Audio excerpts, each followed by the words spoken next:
Hello అండి, welcome to my channel Suma cooking. ఈరోజు recipe వచ్చేసి కందిపప్పు అలాగే కొబ్బరితోని కమ్మటి పచ్చడి అండి, గట్టి పచ్చడి అన్నమాట. మనకిది ఇడ్లీ, దోశ, వడ, పూరి, చపాతి ఏ టిఫిన్స్లోకైనా అద్దిరిపోయేంత రుచిగా ఉంటుందండి. అన్నంలో కూడా చాలా బాగుంటుంది. వేడి వేడి అన్నంలో కలుపుకొని తింటే మరి ఇంత మంచి రెసిపీని ఇప్పుడు మనం ఎలా ప్రిపేర్ చేసుకోవాలో వీడియోలోకి అయితే వెళ్ళిపోదాము. దానికోసం అయితే ఇక్కడ ఒక పావు కప్పు వరకు కందిపప్పు, ఒక కప్పు వరకు కొబ్బరి ముక్కలు, అలాగే మీ స్పైసీకి తగ్గట్టు ఎండుమిర్చి తీసుకోవాలి. తర్వాత స్టవ్ పైన ఒక ప్యాన్ పెట్టేసుకొని ఆయిల్ ఏం వేసుకోకుండానే మనం తీసుకున్న కందిపప్పు అలాగే ఒక టేబుల్ స్పూన్ వరకు మినప్పప్పు వేసుకొని చక్కగా డ్రై రోస్ట్ చేసేసుకోవాలండి. చక్కగా చిన్న మంట మీదే ఫ్రై చేసుకోవాలి. ఇందులోనే ఒక పావు టీ స్పూన్ వరకు మెంతులు కూడా వేసేసుకొని కలుపుతూ చక్కగా దోరగా ఫ్రై చేసుకోవాలి. మనకి ఇవి వేగుతుంటేనే మంచి ఫ్లేవర్ అనేది వస్తుంది. మినప్పప్పు, కందిపప్పు అనేది కలర్ మారేంత వరకు చక్కగా దోరగా ఫ్రై చేసుకోవాలి. టేస్ట్ మటుకు నిజంగా అండి పచ్చడి చాలా బాగుంటుంది. టిఫిన్స్లోకైనా అన్నంలోకైనా చాలా కమ్మగా ఉంటుంది.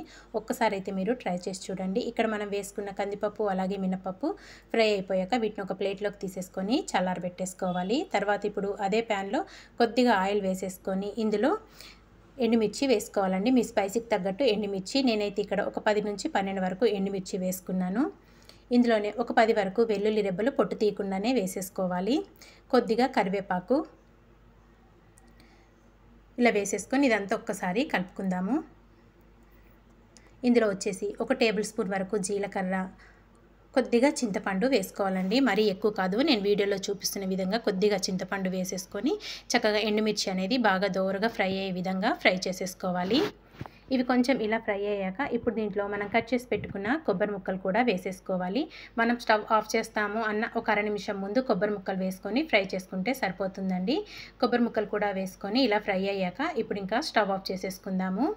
స్టవ్ ఆఫ్ చేసేసుకొని వీటిని కూడా ఇప్పుడు చల్లారబెట్టేసుకుందాము. ఇవి చల్లారే లోపల మనం ముందుగా వేయించి పెట్టుకున్న కందిపప్పు అలాగే మినప్పప్పు ఉంది కదా, అవి చల్లారిపోయినాయి. వాటిని అయితే ఒక మిక్సీ జార్లోకి వేసేసుకొని గ్రైండ్ చేసుకోవాలి. మరీ మెత్తగా పొడిగా కాకుండా కొంచెం బరకగా ఉండే విధంగా గ్రైండ్ చేసుకోవాలి. ఇలా గ్రైండ్ చేసుకున్నాక ఇప్పుడు ఇందులో మనం వేయించి పెట్టుకున్న ఎండుమిర్చి, కొబ్బరి ముక్కలు ఉన్నాయి కదా, అవి కూడా దీంట్లో వేసేసుకొని రుచికి సరిపడినంత సాల్ట్ వేసేసుకోవాలి. ఫ్లేవర్ మటుకు చాలా బాగుంటుందండి ఈ పచ్చడి. టేస్ట్ మటుకు ఎక్సలెంట్గా ఉంటుంది. టిఫిన్స్లోకి అయితే అద్దిరిపోతుంది. ఇడ్లీ కానీ, దోశ కానీ, పూరి కానీ చాలా బాగుంటుంది. ఇందులో ఇప్పుడు రుచికి సరిపడినంత సాల్ట్ వేసేసుకొని కొద్దిగా వాటర్ యాడ్ చేసుకుంటూ మెత్తగా కాకుండా నేను చూపిస్తున్నాను చూడండి, ఇలా బరకగా ఉండే విధంగా గ్రైండ్ చేసుకోవాలి. మరీ పల్చగా ఉంటే మనకి పచ్చడి బాగోదండి. గట్టిగా ఉంటేనే మనకి టిఫిన్స్లోకి చాలా బాగుంటుంది. ఇలా గ్రైండ్ చేసుకున్న పచ్చడిని అంతా ఇప్పుడు ఒక బౌల్లోకి అయితే తీసేసుకుందాము. పచ్చడి మొత్తం ఇలా ఒక బౌల్లోకి తీసేసుకొని ఇప్పుడు ఈ పచ్చడికి తాలింపు అనేది వేసేసుకుందామండి. స్టవ్ పైన ఒక ప్యాన్ పెట్టేసుకొని ఆయిల్ వేసుకోవాలి.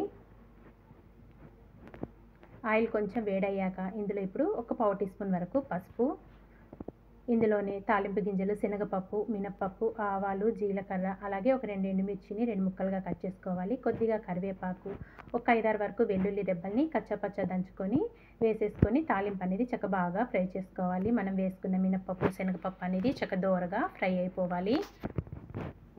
తాలింపు అనేది ఇక్కడ బాగా ఫ్రై అయిపోయిందండి.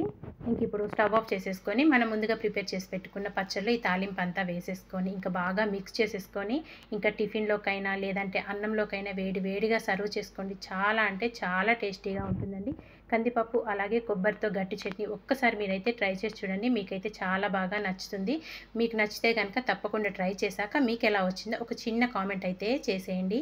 ఇలాంటి మంచి వీడియోస్ కోసం అయితే మరి వెంటనే మన ఛానల్ని సబ్స్క్రైబ్ చేసుకోండి ఫ్రెండ్స్. వీడియో నచ్చితే మీ ఫ్రెండ్స్కి, రిలేటివ్స్కి కూడా షేర్ చేయండి. టేస్ట్ మటుకు చాలా బాగుంటుందండి. Thank you for watching friends. Bye bye.